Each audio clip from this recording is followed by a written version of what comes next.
வணக்கம். பைக் வச்சுருக்கீங்களா? Scooty, TVS 50, ஆக்டிவா, சேத்தக் ஏதாவது ஒன்று வச்சுருப்பீங்க இல்லையா? அப்போ பெட்ரோலும் நீங்கள் போடுவீங்க. பெட்ரோல் குறைந்த விலைக்கு கிடைக்கிறதா? கிடையாது. இந்த நாட்டு அரசாங்கம் ஒரு யுத்தியை பரப்பியது. எத்தனாலை கலந்து கொடுத்தோம் என்றால் உங்களுக்கு பெட்ரோல் வெறும் 15 ரூபாய்க்கு கொடுக்க முடியும். நிதின் கட்கரி கூறினார். எத்தனாலையும் கலந்துட்டார்கள். சரி, அரசாங்கம் தானே, நாட்டுக்காக தானே, பழைய வண்டியெல்லாம் விட்டுட்டு புதிய E20 வண்டி வாங்கலாம் என்று பல நபர்கள் அரசாங்கத்திற்கு சாதகமாக உதவினார்கள். புதிய புதிய வண்டிகளை கோர்த்தார்கள். இப்போ அந்த புதிய வண்டி அடுத்த 15 வருஷத்திற்கு அரசாங்கத்திற்கும் நாங்கள் கொஞ்சம் ஹெல்ப் பண்ணுறோம், சுற்றுச்சூழலுக்கும் கொஞ்சம் உதவியாக இருக்கட்டும், இம்போர்ட் டியூட்டி குறையட்டும், டிபெண்டன்சி ஆன் பெட்ரோல் குறையட்டும் என்கிற அந்த அக்கறை கொண்ட நபர்கள், பல நபர்கள் 1 லட்சம், 2 லட்சம், 10 லட்சம், 20 லட்சம்னு கார், பைக்னு வாங்கியிருப்பீங்க. அப்போ அரசாங்கத்திடம் ஒரு டாக்ஸும் பே பண்ணியிருப்பீங்க, ரோட் டேக்ஸ். அந்த ரோட் டேக்ஸ்க்கான அர்த்தம் என்ன? உங்களுக்கு சரியான ஃபியூவல் வருடந்தோறும் கிடைக்கும், அடுத்த 15 வருஷத்துக்கு கிடைக்கும். இன்சூரன்ஸ், வருஷம் நீங்கள் இன்சூரன்ஸ் கட்டும்போது அந்த இன்சூரன்ஸ் கம்பெனி உங்கள் வாகனத்தில் எந்த விதமான கோளாறு ஏற்பட்டாலும் அந்த கம்பெனி பார்த்துக்கொள்ளும் என்ற அந்த நம்பிக்கை. இது எதுவுமே நடக்காது என்று கூறினால், 2 வருஷத்துக்கு முன்னாடி நீங்கள் வாங்கின வாகனம் அடுத்த 6 மாதத்தில் வீணாகி போயும் என்று கூறினால் நீங்கள் நம்புவீர்களா? இதற்கு முன்னாடி கிட்டத்தட்ட ஒரு 30 கோடி வாகனங்கள் இந்தியாவில் இருக்கு. அந்த 30 கோடி வாகனங்களுடைய எதிர்காலம் என்னன்னா, குப்பை தொட்டியில் போய் கடப்பது மட்டும்தான். அந்த வாகனங்களை விட்டு விடுங்கள். இப்போ இந்த நாட்டு அரசாங்கத்தை நம்பி இன்வெஸ்ட் செய்த நபர்கள், அவர்களுடைய வாகனம் அதுவும் குப்பை தொட்டி தான். எதற்காக? ஒரு நபருடைய பேராசைக்காக, ஒரு நபருடைய குழந்தைகள் அவர்களுடைய வருமானத்திற்காக. இந்த நபருடைய பெயர் தான் நிதின் கட்கரி. இந்த மாதம் ஜூன் மாதம் 13ஆம் தேதி நிதின் கட்கரி ஒரு அனௌன்ஸ்மெண்ட்டை செய்கிறார். இந்த அனௌன்ஸ்மெண்ட் செய்த உடனேயே ஒட்டுமொத்த சோஷியல் மீடியாவில் மிகப்பெரிய அளவில் டிபேட் தொடங்கிவிட்டு, அரசல் புரசலாக பேசிக்கொண்டிருந்த நபர்கள் அவர்களும் இப்போ வெளிப்படையாக ஆதாரபூர்வமாக தன் வாகனங்களில் ஏற்படக்கூடிய பிரச்சனைகளை எடுத்துக்காட்ட தொடங்கிவிட்டார்கள். ஒரு சில வீடியோக்களை நீங்களே பாருங்கள். அதற்கு பின்பு இந்த பதிவில் மிக முக்கியமான விஷயங்களை பகிரப்போகிறேன். மக்களுடைய பிரச்சனைகள் ஒரு சில வீடியோக்கள் வழியாக உங்களுக்கு முன்பு. नितिन गडकरी जी, ये देखिए गन्ने का रस और पेट्रोल। ये देखिए, ये रहा गाड़ी है। क्या होगा ये गाड़ियों का? हमारा ये पेट्रोल है इथेनॉल मिक्स की, तुम्हारे ओपिनियन की? এটা তো হ্যাঁ, এটা জল নয়, এটা হচ্ছে পেট্রোল, অরিজিনাল পেট্রোল, আখের রস। পেট্রোল এটা হচ্ছে অরিজিনাল পেট্রোল, আখের রস। এটা কিন্তু যে পেট্রোলটা তৈরি করেছে তার একটু গন্ডগোল হয়ে গেছে। নিচের দিকে পেট্রোল আছে, উপরের দিকে জল আছে। আচ্ছা আচ্ছা, অনেকদিন থাকার ফলে পেট্রোলটা জল হয়ে গেছে, মানে বোঝার জন্য এইটাই মানে হিন্টস দেওয়া হচ্ছে যে অনেকদিন গাড়িতে থাকার পরে পেট্রোলটা জল, পেট্রোল আর জল আলাদা আলাদা হয়ে গেছে। হ্যাঁ, না পেট্রোলটা জল হয়ে যাচ্ছে অটোমেটিক। আচ্ছা, ஜூன் 13ஆம் தேதி நிதின் கட்கரி அவர்கள் கூறியது என்ன? ஒரு ஃபைலில் கையெழுத்து போட்டிருக்கிறேன், 100% எத்தனாலுக்கான இந்த கையெழுத்து. சோஷியல் மீடியா இது போன்ற பிரச்சனைகளுக்கான வீடியோக்கள் வழியாக நிறைந்து வருகிறது. நிதின் கட்கரி என்ன பேசினார், நீங்களே கேட்டுவிடுங்க. दूसरी बात जो आपने पूछी, वो आज का दिन मेरे लिए भी बहुत खुशी का है कि कल रात को 8 बजे मैंने जो फाइल है उसके ऊपर साइन किया कि 100% इथेनॉल इसके नियम बनकर उसको आज कानूनी रूप से प्रक्रिया देने वाली फाइल पर मैंने साइन की है। और मुझे बताते खुशी हो रही है कि मारुति सुजुकी ने वैगनार करके जो सबसे बेचने वाली उनकी गाड़ी है, वो 100% इथेनॉल पर मुझे और पुरी साहब को लॉन्च करने का मौका मिला। जो அப்ப அந்த மிஸ்டர் அண்ட் மிஸ்ஸஸ் பெர்ஃபெக்ட் உண்மையிலேயே வர்த். நரம்பு தளர்ச்சியிலிருந்து விடுபட்டு உடம்பு ஒரு புது வீரியம் பெற மா நேச்சுரல்ஸோட மிஸ்டர் பர்ஃபெக்ட்டை யூஸ் பண்ணுங்க. have signed a file that makes the rule that 100% ethanol and gives its legal process today. அப்போ 100% எத்தனாலுக்கான லீகல் ப்ராசஸருக்கான அந்த ஃபைலில் கையெழுத்து போட்டு விட்டேன். இன்னும் E20 கம்ப்ளைண்ட் வெஹிக்கிளே இந்தியாவில் தயாராக இல்லை. இப்போ E27 E30 பற்றி பேசிக் கொண்டிருந்தோம். E85 இன்ட்ரோடியூஸ் செய்து விட்டார்கள். இப்போ E100 பற்றி நாம் பேசிக் கொண்டிருக்கிறோம். அப்போ இந்த இடத்துல ஒரு சில கேள்விகள் மிக முக்கியமாக பார்க்கப்படுகிறது. அரசாங்கம் கூறுவது என்ன? இந்தியாவோட டிபெண்டன்சி, ஃபியூல் டிபெண்டன்சி வெளிநாடுகளில் அதிகமாக இருக்கிறது. 80% நாம் கச்சா எண்ணெயை இறக்குமதி செய்து கொண்டிருக்கிறோம். இதனால் நம்மளோட டிபெண்டன்சி ஒரு பக்கம், டாலரும் நமக்கு நிறைய தேவைப்படுகிறது. இதனால் இதை செல்ஃப் ரிலையன்ஸாக மாறுவதற்காக மற்ற ஆப்ஷன்ஸ்களை நாம் தேடணும். அதனால தான் இந்த எத்தனால் என்கிற ஒரு ஆப்ஷன் நம்ம கையில் இருக்கு. ஓகே, நல்ல விஷயம். ஆனால் இந்த எத்தனாலுக்கான மற்ற ஆங்கிளையும் நீங்கள் பார்த்தீர்களா? உண்மையிலேயே இது இந்தியாவுடைய எனர்ஜி நீட்ஸ்களை பூர்த்தி செய்யுமா? அல்ல இந்தியன் ஆட்டோமொபைல் செக்டரில் ஒரு வேஸ்டான வீணா போன ஒரு எக்ஸ்பெரிமெண்ட்டை வைத்து இந்த நாட்டு மக்களுடைய உழைப்பை வீணாக்கி கொண்டிருக்கிறார்களா? எத்தனால் எக்கனாமிக்கலாக சரி பார்க்கப்படுமா? எத்தனால் குறைந்த விலையில் உங்களுக்கு கிடைக்க போகிறதா? இதை தாண்டி என்று கூறுகிறார்கள், அதாவது ஈகோ ஃப்ரெண்ட்லி ஃபியூல் என்று கூறுகிறார்கள். உண்மையிலேயே இது ஈகோ ஃப்ரெண்ட்லியா? அல்ல நிதின் கட்கரி தன்னுடைய மகன்களுக்கு லாபத்தை தேடி கொடுப்பதற்காக இந்த அனைத்து நாடகத்தையுமே ஆடி வருகிறார். ஆனால் அதற்கு முன்பு எத்தனாலுடைய வரலாற்றையும் முதலில் பார்த்து விடலாம். எத்தனால் சுகர் கேன் வழியாக எடுக்கப்படக்கூடிய ஒரு ஃபியூல். எத்தனால் அதாவது இந்த சுகர் கேன் கரும்புச்சாறை எடுத்ததுக்கு பின்பு ஒரு திக் பேஸ்ட் மாதிரி ஒரு விஷயம் கிடைக்கும். அதை மொலசஸ் என்று கூறுவார்கள். இந்த மொலசஸை ஃபர்மெண்ட் செய்து அந்த ஃபர்மெண்ட் செய்யப்பட்ட அந்த பதார்த்தத்திலிருந்து அந்த எத்தனால் எடுக்கப்படுகிறது. இதற்கு முன்னாடி நீங்கள் பார்த்தீர்களா? எத்தனாலை போதைப் பொருட்களுக்காக, மதுபானம் செய்வதற்காக, சாராயம் செய்வதற்காக கலப்பார்கள். ஆனால் முதல் முறையாக 1860ஆம் ஆண்டு நிக்கோலஸ் ஓட்டோ என்கிற இந்த நபர் இதை ஒரு ஃபியூலாக மாற்றினார், அதாவது எரிபொருளாக மாற்றுகிறார். 1908ஆம் ஆண்டு ஹென்ரி ஃபோர்ட் முதல் முறையாக ஒரு புதிய காரை இன்ட்ரடியூஸ் செய்கிறார், மாடல் டி. இந்த வண்டி, இந்த வாகனம் முழுக்க எத்தனாலை வைத்து இயக்கக்கூடிய வாகனமாக இருந்தது. ஆனால் இதுவரை நீங்கள் பார்த்தீர்களா? அரசல் புரசலாக சில இடங்களில் எக்ஸ்பெரிமெண்ட் வழியாக தான் இதை பார்த்தார்களே, இதை ஒரு 100% ஃபியூலாக யாருமே பார்க்கவில்லை. அதற்கு கச்சா எண்ணெய் இருந்தது, பெட்ரோல், டீசல், இதை வைத்து நடத்தினார்கள். ஆனால் முதல் முறையாக 1975ஆம் ஆண்டு கச்சா எண்ணெயுடைய கிரைசிஸ் ஏற்படுகிறது. அதிலிருந்து மீளுவதற்காக பிரேசில் நாடு எத்தனாலை ஒரு ஆர்கானிக் ஃபியூலாக எடுத்துக்கொள்கிறார்கள். 1988ஆம் ஆண்டு ஆயில் ஸ்டாக், இதில் அடுத்த கட்ட பிரச்சனை வரும்போது அமெரிக்காவும் எத்தனாலை சீரியஸாக எடுத்துக்கொள்கிறது. அமெரிக்கா கட்டாயமாக 5% எத்தனாலை பெட்ரோலில் நீங்கள் கலந்து கொண்டு தான் நீங்கள் விற்கணும் என்கிற ஒரு சட்டத்தை போடுகிறார்கள். இன்றைக்கி நீங்கள் அமெரிக்காவில் போய் பெட்ரோல் வாங்கினீர்கள்னா 5% எத்தனால், மிக்ஸ்ட் எத்தனால் தான் கிடைக்கும். ஆனால் பிரேசிலில் 100% ஃபியூல் கிடைக்கும். E10, E20, E30, E85, E100 வரை வெவ்வேறு ஒரே பங்கில் வெவ்வேறு நாசில் இருக்கும். அதில் போய் நீங்கள் போட்டுக்கலாம். உங்களோட வண்டி 100% ஃபியூலில் நடக்குதுன்னா பெட்ரோல் மட்டும் உங்களுக்கு கிடைக்கும். அதுக்கு ஒரு விலை 10% எத்தனால் கலந்தது இருக்குது, அதை வாங்கிக்கோங்க. அப்போ அந்த 10%க்கான எத்தனால் அதற்கான விலை குறைவாக போட்டு அது கொடுப்பார்கள். இல்லை இன்னும் கொஞ்சம் மலிவான எனக்கு பெட்ரோல் வேணும்னு கேட்கும்போது E30, E40 கொடுப்பார்கள், அதற்கான ஒரு விலை.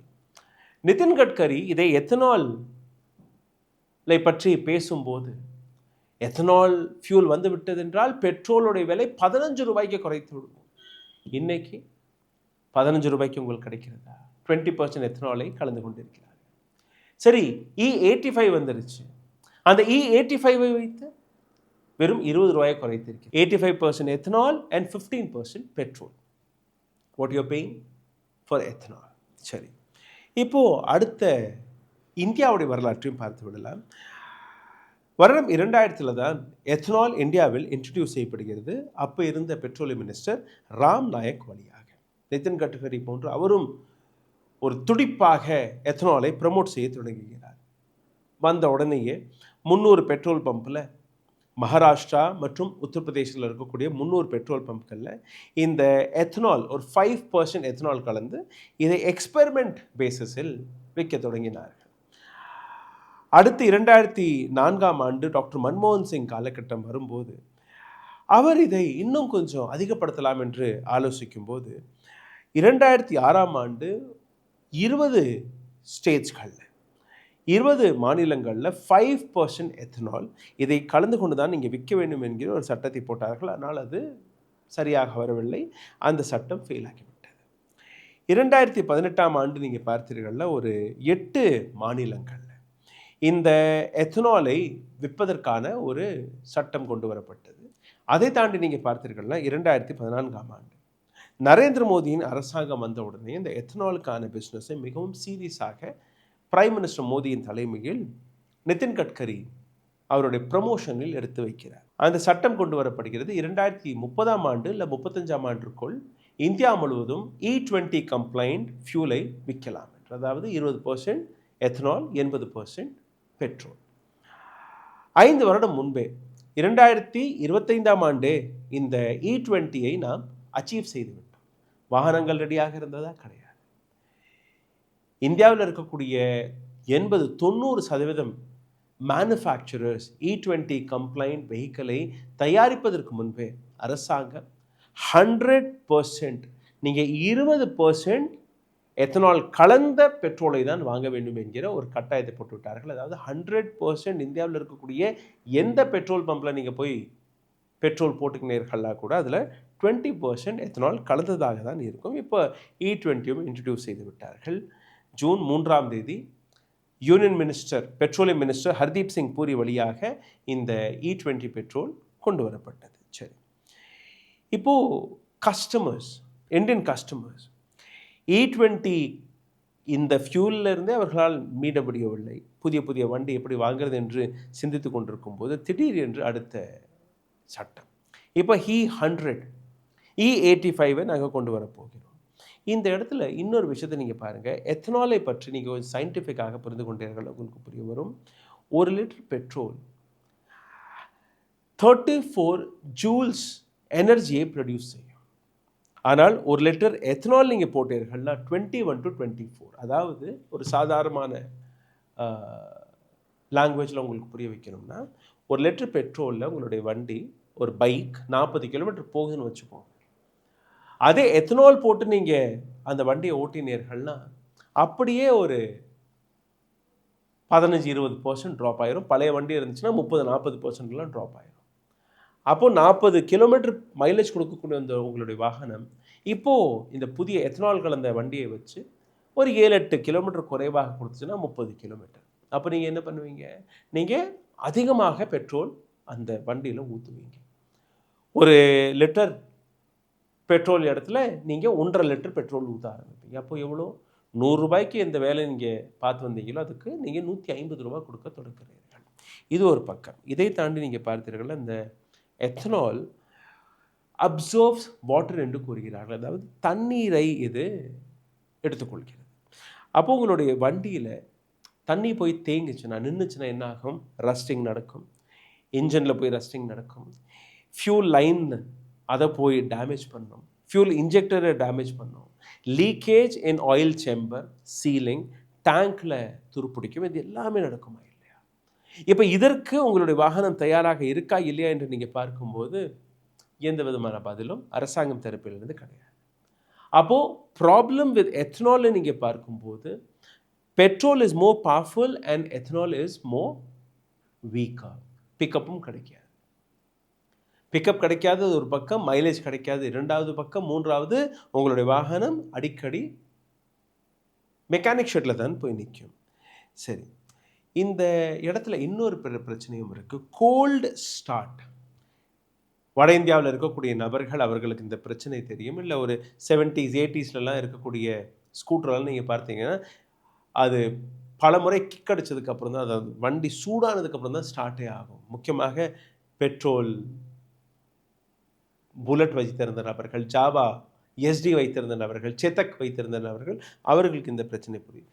இந்த இடத்திலும் இந்த கோல்ட் ஸ்டார்ட் என்கிற பிரச்சனை வெளிவரும். ஜூலை 2023ஆம் ஆண்டு நிதின் கட்கரி கூறிய அந்த ஸ்டேட்மெண்ட் 15 ரூபாய்க்கு நாங்கள் பெட்ரோல் கொடுப்போம் என்று. ஆனால் இன்னைக்கு E20 வந்த பின்பு கூட கடந்த ஒரு மாதத்திற்குள் ஏப்ரல் 1ஆம் தேதியிலிருந்து ஜூன் 15ஆம் தேதிக்குள் ஒரு 1.5 மாதத்திற்குள் 7 ரூபாய் 35 பைசாவை இந்த நாடு அரசாங்கம் உயர்த்தியிருக்கிறது. அப்போ சிந்தித்து பாருங்கள் எந்த விதத்தில் இது எக்கனாமிக்கலாக இருக்கும். சரி, இதெல்லாம் விட்டுவிடலாம். இதற்கப்புறம் இன்னொரு சில பிரச்சனைகள் இருக்குது. குளோபல் எக்ஸாம்பிள் பிரசீலை எடுத்து காட்டுகிறீர்கள். பிரசீலில் 30-40 ஆண்டுகளில் இந்த எத்தனாலை அவர்கள் ஏற்றுக்கொண்டிருக்கிறார்கள். இந்தியா 6 மாதத்திற்குள், 1 வருடத்திற்குள் இல்லை 2 வருடத்திற்குள் இந்த ஒட்டுமொத்த ப்ராசஸை அச்சீவ் செய்ய பார்க்கிறது. இது மட்டுமல்ல, சுகர் கேன் அண்ட் மேஸ் எக்கனாமிக்கலாகவும் நீங்கள் பாருங்கள், ஈகோ ஃப்ரெண்ட்லியானு நீங்கள் பாருங்கள். எத்தனால் தயாரிப்பதற்காக மிக முக்கியமாக பயன்படுத்தக்கூடிய 3 பொருட்கள். கரும்பு சாறை வைத்து நீங்கள் எடுக்கலாம், மேஸ் மக்காச்சோளம் அதை வைத்து நீங்கள் எடுக்கலாம், இல்லை அரிசியை வைத்து எடுத்துக்கொள்ளலாம்.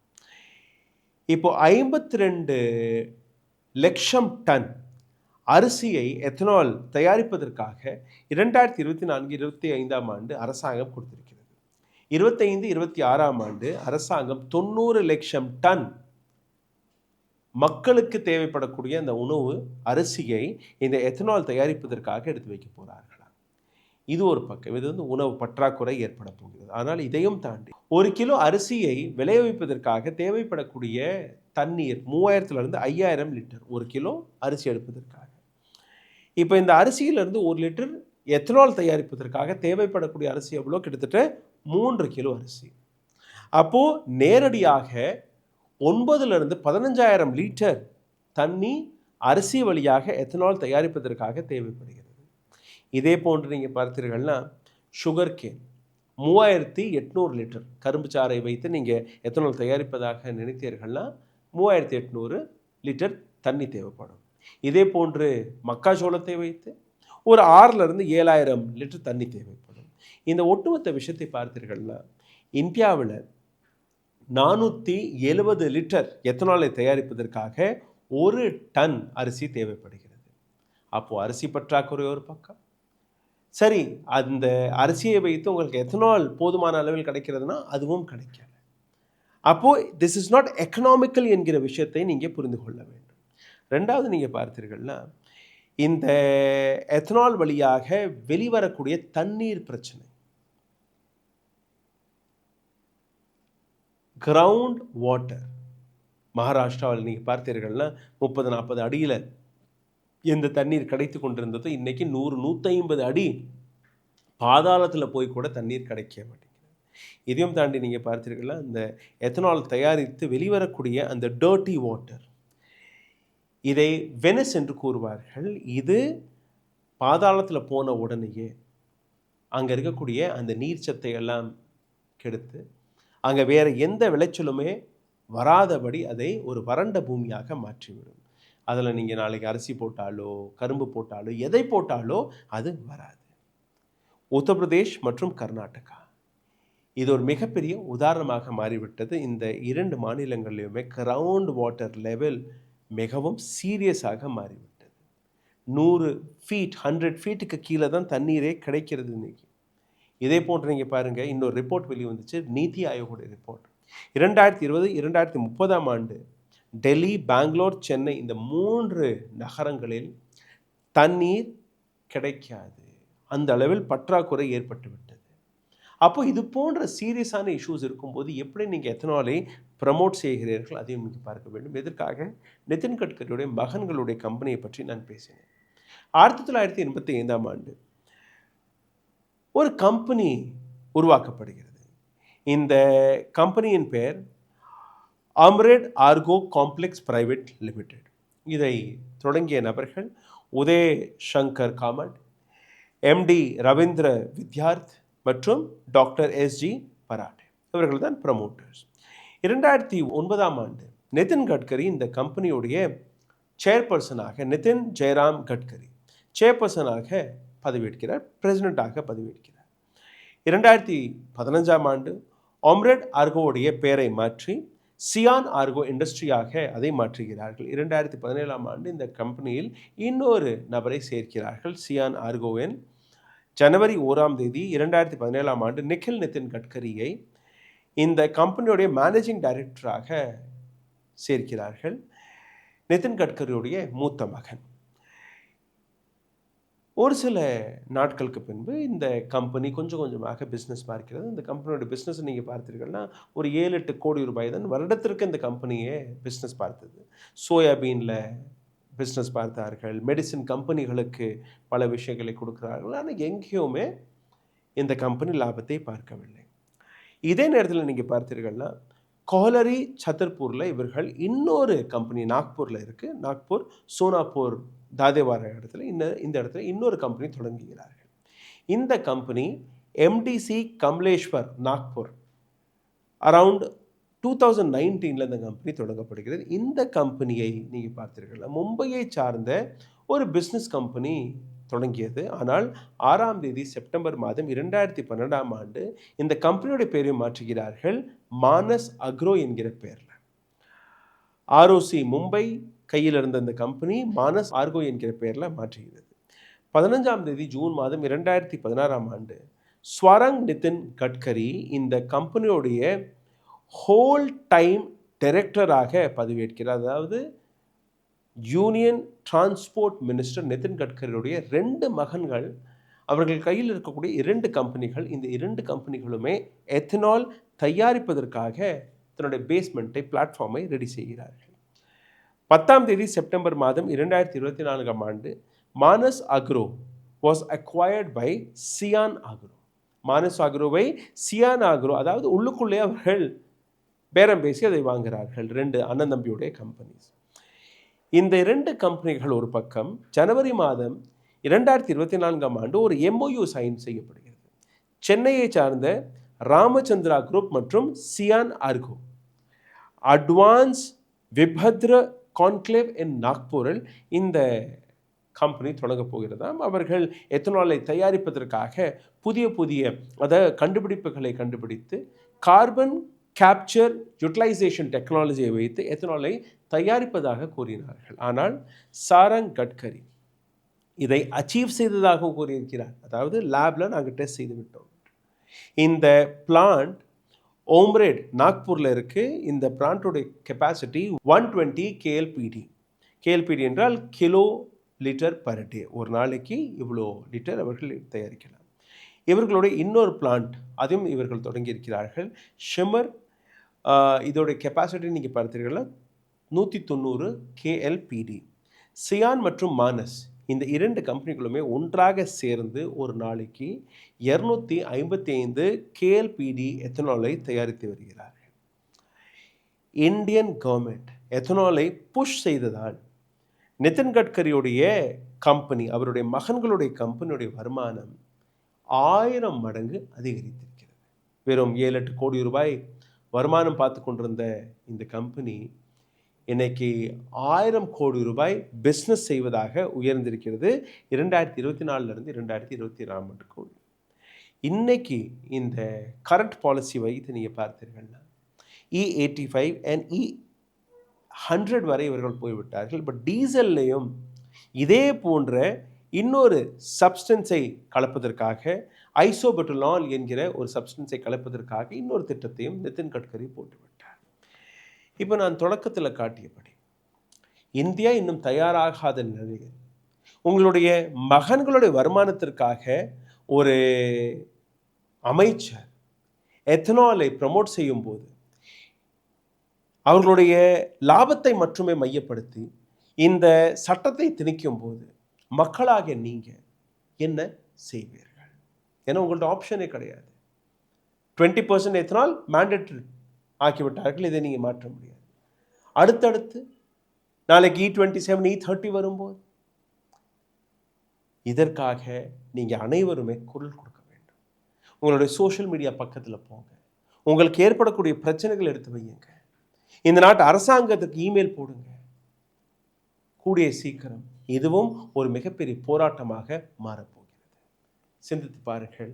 அடிப்படையாக மக்களுக்கு சேர வேண்டிய அந்த பொருட்களை கூட கலப்பட வழியாக அரசாங்கமே தன்னுடைய லாபத்திற்காக, அரசாங்கத்திற்கு லாபம் இல்லை, ஒரு அரசியல்வாதியுடைய மகன்களுக்கு கிடைக்கக்கூடிய லாபத்திற்காக ஒட்டுமொத்த இந்திய மக்களை ஏமாற்றிக் கொண்டிருக்கிறார்கள். நாம் வேடிக்கை பார்த்து கொண்டிருக்கிறோம். சிந்தித்து பாருங்கள். நன்றி, வணக்கம். ஊடகம் கார்ப்பரேட் அரசியல்வாதிகளின் கைப்பாவையாக, அடிமைகளாக இருந்தது போதும். இனி சாட்டை எடுத்து சுழற்றும் நேரம் வந்துவிட்டது. ஊடகம் பொதுமக்களாகிய உங்களுக்காக, உங்களாலேயே இயக்கப்பட வேண்டும். ஊடக சுதந்திரத்திற்காக உங்களின் பங்களிப்பை இன்றே அளித்திடுங்கள்.